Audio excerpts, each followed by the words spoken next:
All right, so here we are with lesson 2.5, applications and sine curve fitting.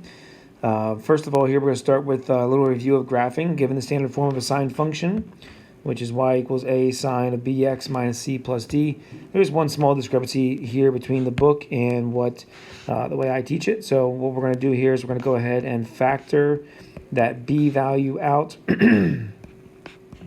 So we always want to make sure that that b value is factored before we start the problem. Now, we use a little bit different letters in our techniques. We always call it the vertical shift k. It doesn't really matter.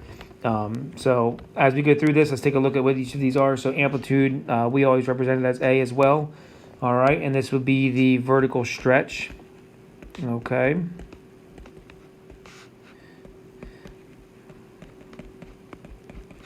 All right, this would also be the height or the distance, from midline to max,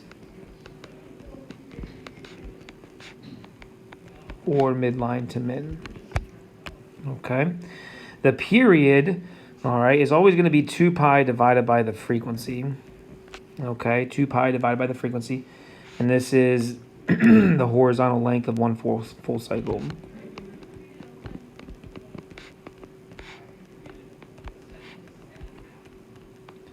Notice how the period isn't actually listed in the equation. We have to find it from the equation. The phase shift, now we call that h, okay? In the notes, they call it c divided by b, which is called factoring, right? We already just said we'll factor that first. All right, and the phase shift is going to be the horizontal shift. Okay, and that's where we set our new y-axis. Up here, we always said this is our, no, that's not it, sorry. Okay, and then vertical shift we said was K. All right, and that's going to be the midline.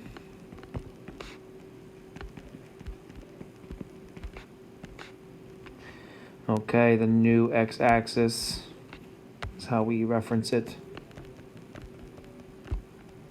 Okay. All right, so that's moving right along here. Now, this here for, an interval for the first cycle, I talked about this with you the last time. I don't know what what this means here. What I said, the phrase I said was first point first. All right, and last point next.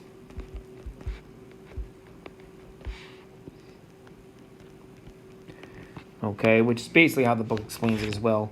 But first point first, last point second, and then each of the points in between from our 5-point graphing method happen at equal intervals. So let's take a look at what one of these looks like.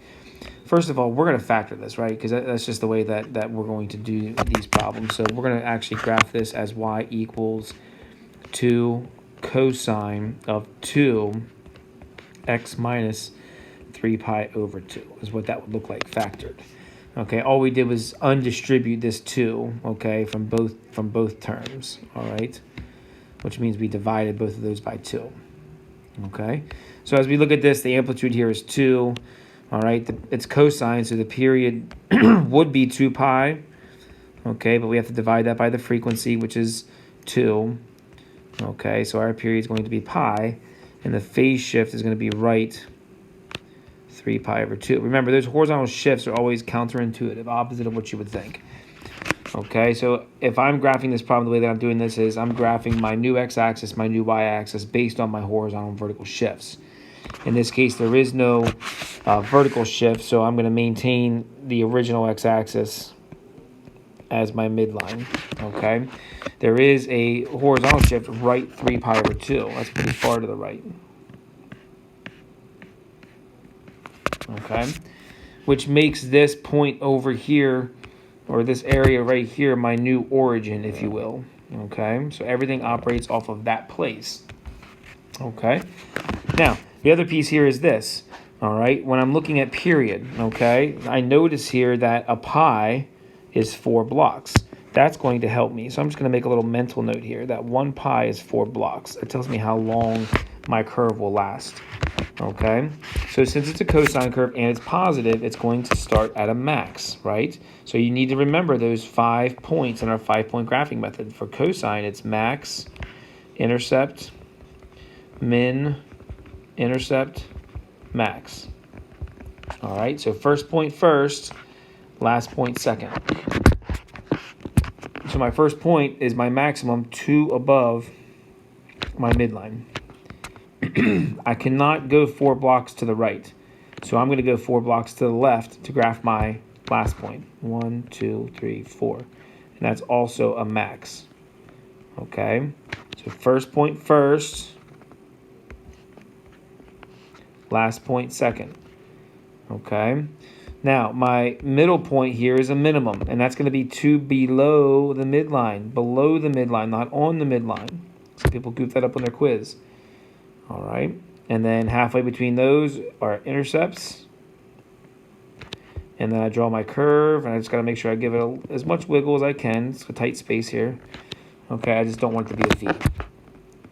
Okay, the other thing here is we only require you to draw 1 cycle. So when you draw this, all I ask is that you give that a little dip to go down, just so nobody gets confused. Okay, what I notice sometimes is we're so used to graphing parabolas from altitude that we'll come up through this point, you know what I mean, and we'll have something that looks like that. We don't want that. That's not true.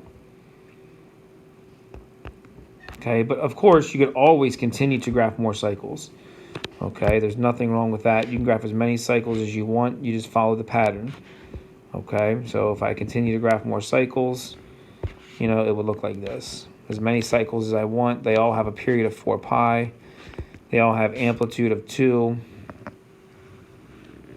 Okay, get the general idea.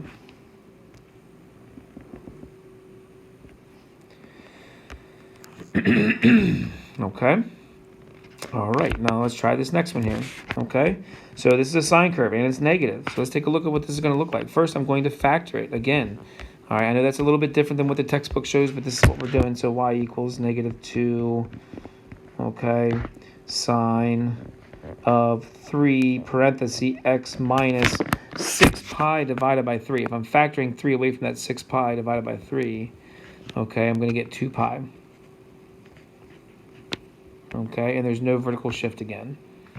All right, now to the right, 2 pi doesn't really make a lot of sense because 2 pi is the period. Okay, or would be a, well, I guess it does here. Okay, forget I said that. All right, so first here we have our midline. Well, there's no vertical shift, so our midline is going to remain the x-axis. Okay, now my horizontal shift is to the right 2 pi. Right, so if I go to the right 2 pi, man, that puts me off the grid. This is not a very good example.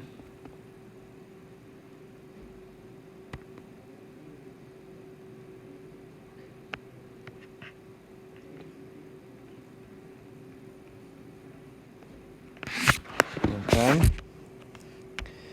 And my frequency here is going to be 2 pi over 3. All right, so my B value is 2 pi over 3. Now I'll get some full curves on this. Okay, it's going to look a little bit different. All right, so now how do I count? Excuse me, I wrote that wrong. My frequency is 3. My period is 2 pi over 3. So how do I figure that out, right? Okay, well, if a pi here is 1, 2, 3, 4, 5, 6 blocks, so 1 pi equals 6 blocks. Okay, that means my period, which is 2 pi over 3, equals 4 blocks. There's a little ratio work there for you. Okay, so if I count, let's see here, sine curve. All right, this is my new origin over here, way over here. All right, so I'm going to put that point there, and if I count back 4 blocks, 1, 2, 3, 4, okay, that'll be my last point. Okay, so the middle point there, 1, 2, all right, 2 below, 2 above, because it was negative sine. Oops, I got to do that backwards. I forgot that I'm going backwards. Reverse. So it should be 2 below and then 2 above. All right, so there's my negative sine curve. Okay, so I can continue to work backwards here. 1, 2, 3, 4, another cycle, midpoint. Okay, it's going to go down first because it's a negative sine curve, right? And then I can just continue to work backwards like that if I don't have enough room because my horizontal shift was off the grid. 2, 3, 4. Same idea here. Okay. Down first, then up. Okay. That all makes sense too, because if this is 2 pi, if we said that was 2 pi to begin with, how many cycles happened here? 1, okay, 2, and 3. Well, look at the frequency. 3. All right. So finding sinusoidal functions from data. Ooh, good problem here. All right. So information was found in the World Climate website, blah, blah, blah, yada, yada, yada. Okay. So we want to plot the points and then try to determine what the sinusoid would be that matches those points and then answer a few questions about it. All right. So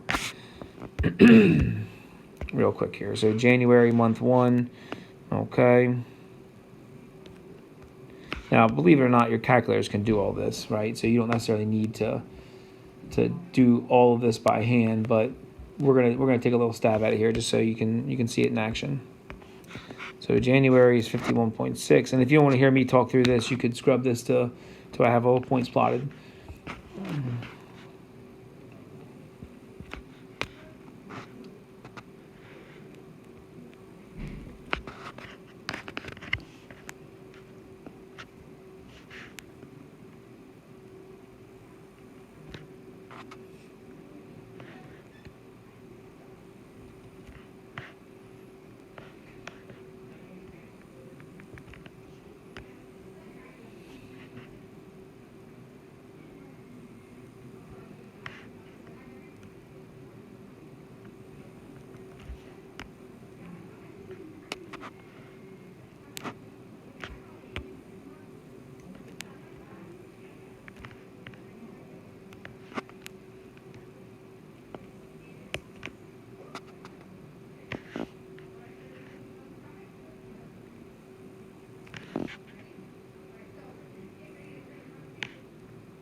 Okay, so that's sort of what we're looking at there.